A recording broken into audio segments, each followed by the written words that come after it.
My name is Diane Hatfield, and today I'm speaking about intentional faith development. I'm not speaking about this because I'm an expert on the topic, but as a person who is starting my journey of faith. As I wrote in my introduction, I was brought up in the church. My parents taught adult Sunday school, and my father was a lay speaker. I know they studied the Bible and worked on their faith development. So why didn't I follow suit? I have all kinds of excuses, but my big, very common excuse was, I didn't have time. I married a man who had custody of his children, so I became a new wife and mother of two on the same day. I was working full-time and taking classes and studying for my master's degree. I did attend church on Sunday, but there was no way I had time for Bible study, women's ministry, or any other extras.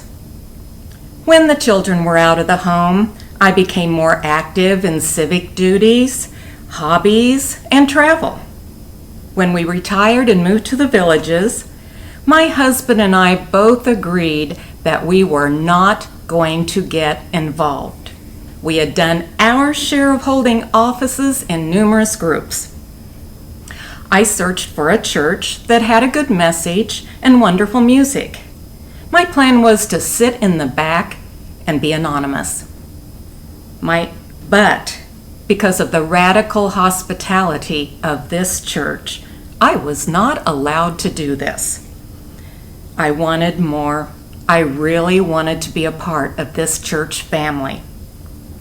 Isn't it interesting that each of these 5 principles leads you directly to another?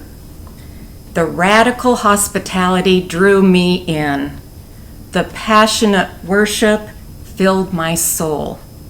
And now I'm working on my intentional faith development. Romans 12:15 says, "Rejoice with those who rejoice, weep with those who weep."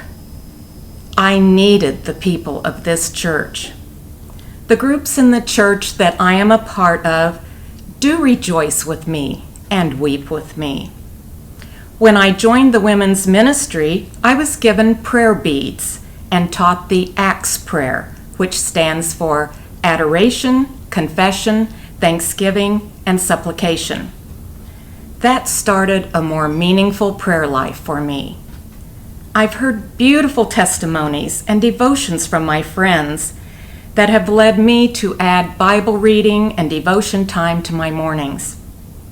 I've learned to be still and listen for God to give me what I want or need. The components of intentional faith development are so important to grow your knowledge and faith. I could have fallen through the cracks, but thankfully, Lake Deaton UMC did not allow that to happen. In Robert Schneese's book, he says, as John Wesley and the early Methodists realized, growth in faith does not come easily or automatically, but requires placing ourselves in community to learn the faith with others. He goes on to say, by becoming part of a learning, listening, serving community, we place ourselves in the circumstances that are most advantageous for growth in faith. We are all individuals, and what works for one doesn't work for another. That's why it is so important to provide diverse ways for people to connect in the church. My connections have put me on the path of love, learning, and developing a much deeper faith. I'm also excited about the journey our congregation is on to determine God's will for our mission and ministry. I hope you are too. Thank you.